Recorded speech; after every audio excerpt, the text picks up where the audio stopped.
Exodus 14. Then the Lord said to Moses, "Tell the Israelites to turn back and encamp near Pi-hahiroth between Migdol and the sea. They are to encamp by the sea directly opposite Baal-Zebub.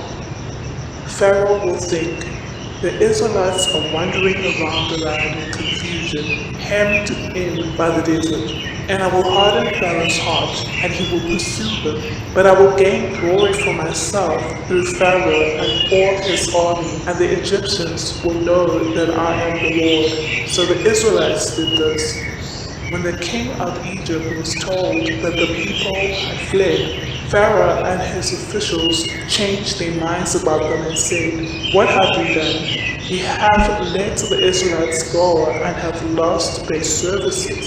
So he had his chariot made ready and took his army with him. He took 600 of the best chariots, along with all the other chariots of Egypt, with officers over all of them. The Lord hardened the heart of Pharaoh, king of Egypt, so that he pursued the Israelites who were marching up boldly. The Egyptians, all Pharaoh's horses and chariots, horsemen and troops, pursued the Israelites and overtook them as they camped by the sea near Pi-hahiroth, opposite Baal-Zebub. As Pharaoh approached, the Israelites looked up, and there were the Egyptians marching after them. They were terrified and cried out to the Lord. They said to Moses, "Was it because there were no graves in Egypt that you brought us to the desert to die? What have you done to us by bringing us out of Egypt? Didn't we say to you in Egypt, 'Leave us alone, let us serve the Egyptians'? It would have been better for us to serve the Egyptians than to die in the desert." Moses answered the people, "Do not be afraid. Stand firm, and you will see the deliverance the Lord will bring you today. The Egyptians you see today, you will never see again. The Lord will fight for you. You need only to be still." Then the Lord said to Moses, "Why are you crying out to me? Tell the Israelites to move on. Raise your staff and stretch out your hand over the sea to divide the water, so that the Israelites can go through the sea on dry ground. I will harden the hearts of the Egyptians, so that they will go in after them, and I will gain glory through Pharaoh and all his army, through his chariots and his horsemen. The Egyptians will know that I am the Lord when I gain glory through Pharaoh, his chariots, and his horsemen." Then the angel of God, who had been traveling in front of Israel's army, withdrew and went behind them. The pillar of cloud also moved from in front and stood behind them, coming between the armies of Egypt and Israel. Throughout the night, the cloud brought darkness to the one side and light to the other side. So neither went near the other all night long.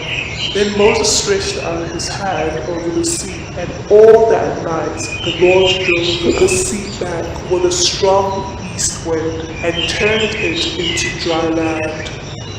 The waters were divided, and the Israelites went through the sea on dry ground, with a wall of water on their right and on their left. The Egyptians pursued them, and all Pharaoh's horses and chariots and horsemen followed them into the sea.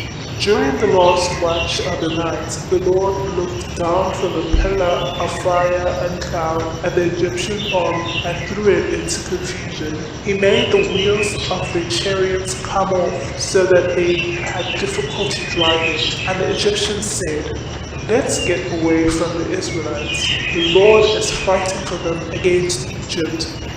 Then the Lord said to Moses, "Stretch out your hand over the sea, so that the waters may flow back over the Egyptians and their chariots and horsemen." Moses stretched out his hand over the sea, and at daybreak the sea went back to its place. The Egyptians will flee toward it, and the Lord swept them into the sea. The water flowed back and covered the chariots and horsemen. The entire army of Pharaoh had followed the Israelites into the sea. Not one of them survived, but the Israelites went through the sea on dry ground, with a wall of water on their right and on their left. That day the Lord saved Israel from the hands of the Egyptians, and Israel saw the Egyptians lying dead on the shore. And when the Israelites saw the great power the Lord displayed against the Egyptians, the people feared the Lord and put their trust in him and in Moses his servant.